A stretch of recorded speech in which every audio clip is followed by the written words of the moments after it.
Aún no se confirma si se va a convertir en el próximo presidente, pero Joe Biden ya registró un nuevo récord. Es el candidato a la Casa Blanca con más votos conseguidos en la historia de Estados Unidos, superando incluso a Barack Obama, quien hasta ahora ostentaba ese título. Queremos analizar la elección presidencial norteamericana. Estamos para eso con Ignacio Walker, ex ministro de Relaciones Exteriores. Muchísimas gracias, Ignacio, por estar con nosotros y bienvenido. Hola Carla, muy buenos días, gracias a ustedes. Bien, pues estamos sumidos en la incertidumbre, en la expectación también, mirando lo que pasa en Estados Unidos. En pocos minutos más se debería realizar o retomar el conteo de votos en Nevada, que puede ser un estado clave, porque Joe Biden está a solo 6 votos electorales y ahí justamente se reparten 6. ¿Cómo ha mirado, Ignacio, lo que está pasando con esta elección bastante reñida, con un Donald Trump que es mucho más competitivo de lo que dijeron las encuestas, pero también con un Joe Biden que se ha convertido en el candidato más votado de la historia? Así es, bueno, votó más del 60% de la gente, es muy impresionante. Efectivamente es muy reñida esta elección, Carla, pero en un contexto de polarización que no se veía, yo diría, en el último siglo, tal vez con la excepción de fines de los años 60, cuando gana Richard Nixon, pero la verdad es que esta elección efectivamente ha sido muy reñida, como lo fue, ¿no es cierto?, la anterior también entre Trump y Hillary Clinton. A propósito, ambos, Joe Biden y Hillary Clinton, ganaron el voto popular, ¿no es cierto?, por unos 3 millones de votos, pero hay este colegio electoral en que justamente faltan 6, 7 delegados para llegar a los 270. Entonces la pregunta es, primero, ¿cómo se va a reconocer y afirmar el triunfo de Joe Biden, suponiendo que ya ganó Wisconsin y Michigan, que eran dos estados muy, muy importantes, y que esto se juega entre Arizona, donde va ganando Biden, pero va bajando también un poco los votos, Pensilvania, muy importante, Trump, cualquier pretensión que tenga, tiene que ganar Pensilvania,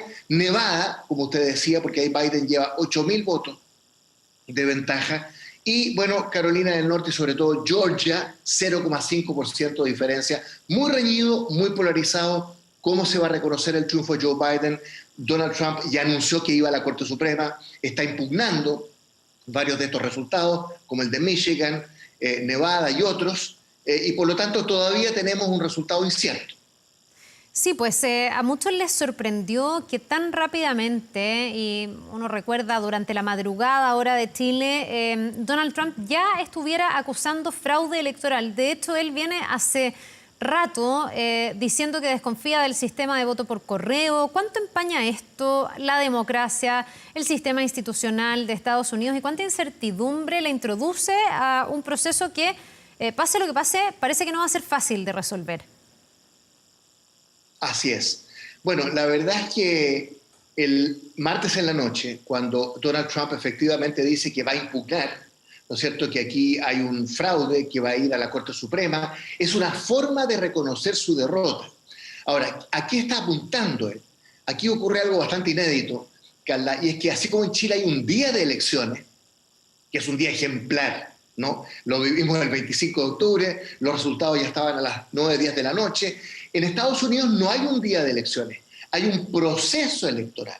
A propósito, la elección no es un día domingo o un feriado, sino que un día martes, sí, un día de trabajo. Hay muchos obstáculos para que la gente vaya a votar, pero piense usted, Carla, que más de 100 millones de personas votaron antes de la elección, ¿no? 65 millones aproximadamente por correo y otros tercios, unos 30 y tantos millones de personas, ¿no es cierto?, votaron en recintos habilitados. Todo esto es importante entre nosotros porque usted ve que el CERVEL en Chile ya está proponiendo algunas modificaciones para facilitar que la gente pueda votar. Entonces, mi pronóstico, yo creo que Joe Biden va a llegar a los 270, pero esto se resuelve en la Corte Suprema, ¿no? Tal como fue el año 2000, sí. Acuérdense, entre George Bush y Al Gore, ¿no?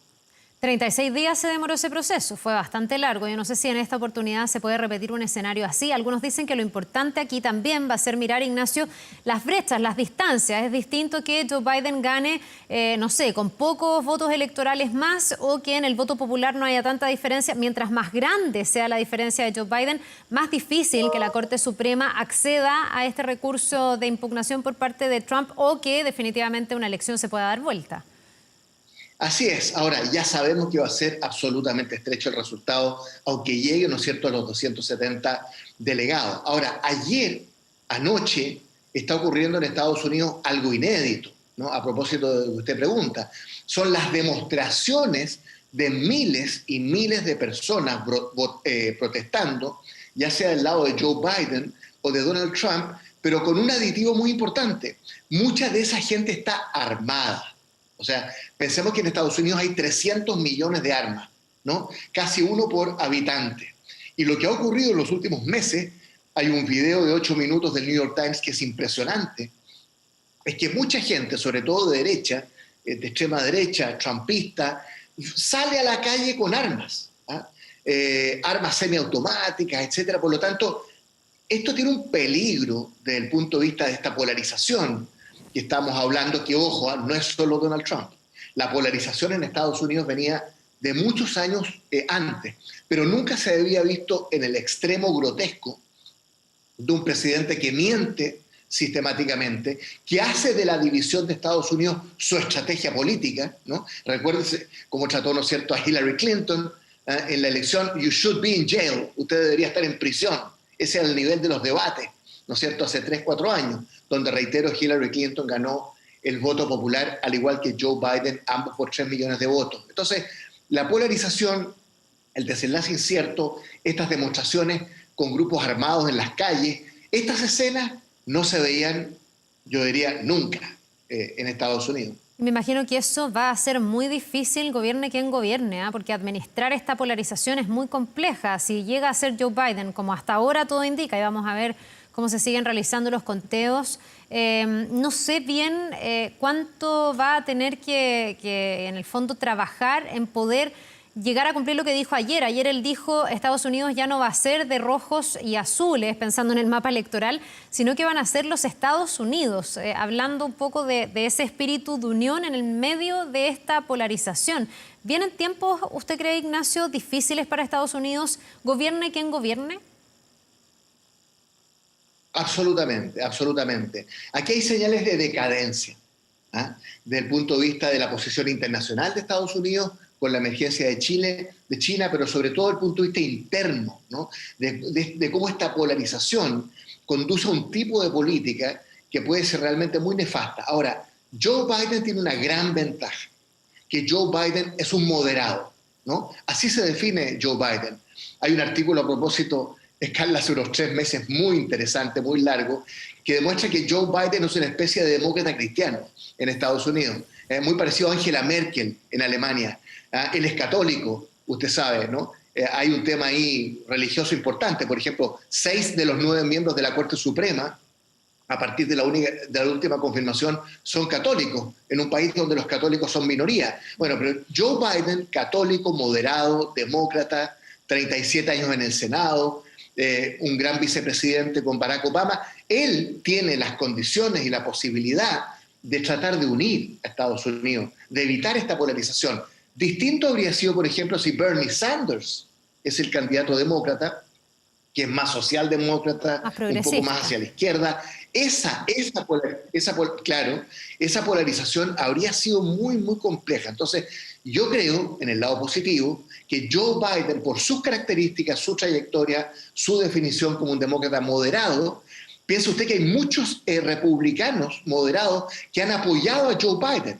Colin Powell, ¿no es cierto? Bueno, la viuda del senador John McCain, que era un gran senador republicano. Mucha gente del lado republicano moderado ha apoyado abiertamente a Joe Biden porque entiende que Donald Trump, por su personalidad, ¿no es cierto?, por su modo confrontacional.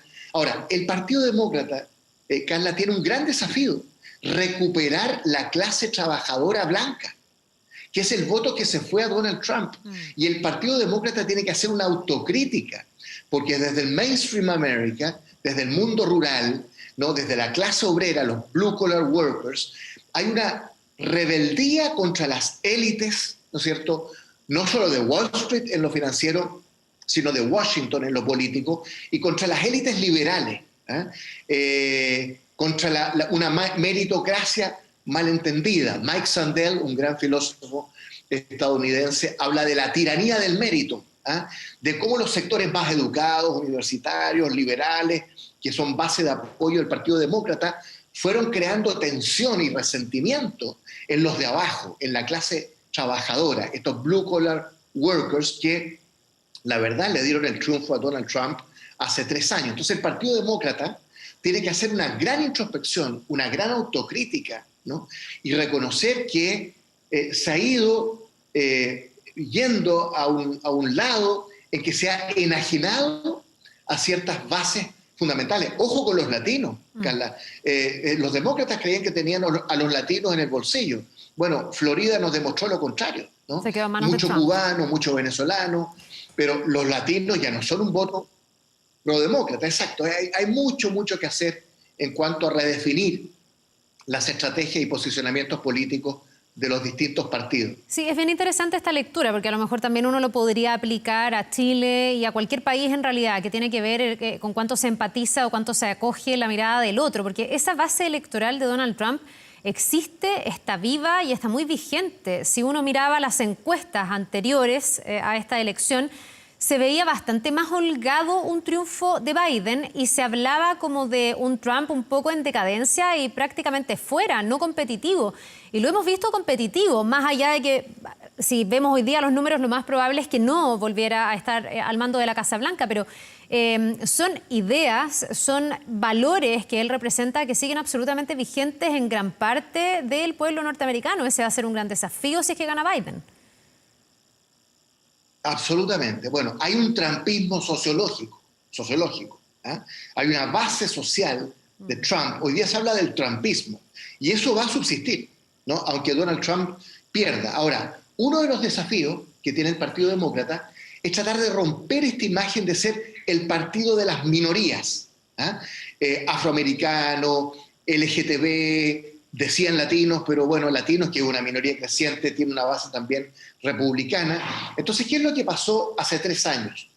Este partido de las minorías perdió hace 3 años frente a un Donald Trump y un partido republicano que apelaba a mainstream America, ¿no? Al Midwest, al Medio Oeste, a la clase trabajadora blanca, etcétera, ¿no es cierto? Entonces, mientras Trump, el trumpismo y los republicanos apelaban a este mainstream America, ¿no?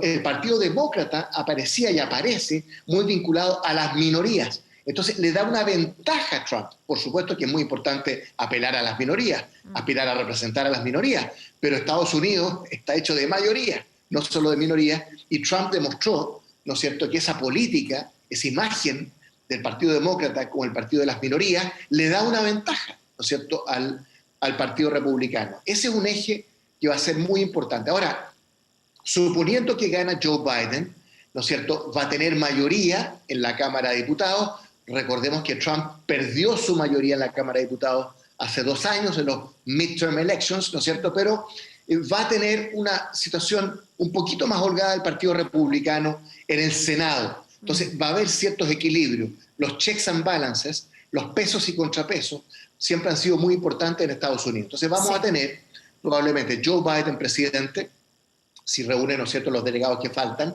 con mayoría en la Cámara de Diputados, pero minoría en el Senado, donde hoy día los republicanos son 53 y los demócratas son 47, ¿no? Va a quedar un poquito más equilibrado, aunque los republicanos tuvieron triunfos importantes en el Senado.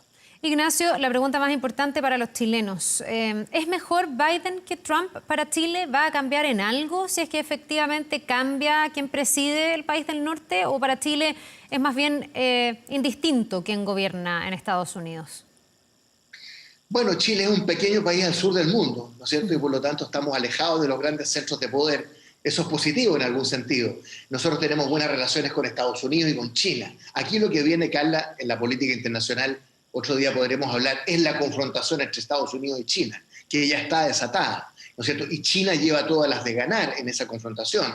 Está el tema de la decadencia que hablábamos de Estados Unidos en muchos sentidos. Pero la verdad es que para Chile es importante que sea Joe Biden porque estamos en América Latina, porque tenemos una agenda global, porque está el multilateralismo, porque está el cambio climático, el Acuerdo de París, ¿no es cierto? Recuerda que Estados Unidos se salió del TTP-12, el Tratado Transpacífico, que ahora es TTP-11. Entonces sí, yo creo que Chile, como parte de América Latina, del sur del mundo, un país que no quiere confrontación, ni toma partido entre las dos grandes potencias.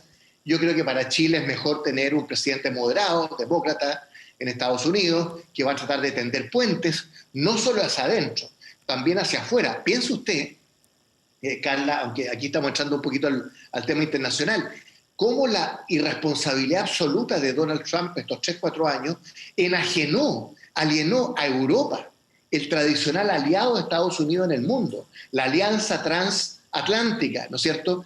Bueno, cómo trató y maltrató a Europa. Piense usted en la forma en que se refirió a Angela Merkel, a tantos aliados en países europeos. Bueno, todo eso debiera poder recomponerse de alguna manera hacia adentro, tendiendo puentes, y hacia afuera, tendiendo puentes también con los aliados y recuperando una cierta agenda internacional donde temas como el cambio climático, calentamiento global de la Tierra, las armas de destrucción masiva, el tema nuclear, Irán.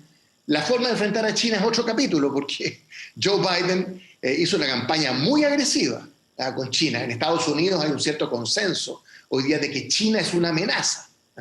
Entonces, bueno, esto va a estar muy interesante, pero muy polarizado, muy polarizado. Bien, pues Ignacio Walker, muchísimas gracias por ayudarnos a entender un poco más, por este análisis también, esta mirada, y nos quedamos súper atentos todos, expectantes a lo que pase en definitiva con estas elecciones en Estados Unidos. Que tenga un buen día. Muy bien, muchas gracias a usted, Carla. Buenos días. Nos vemos.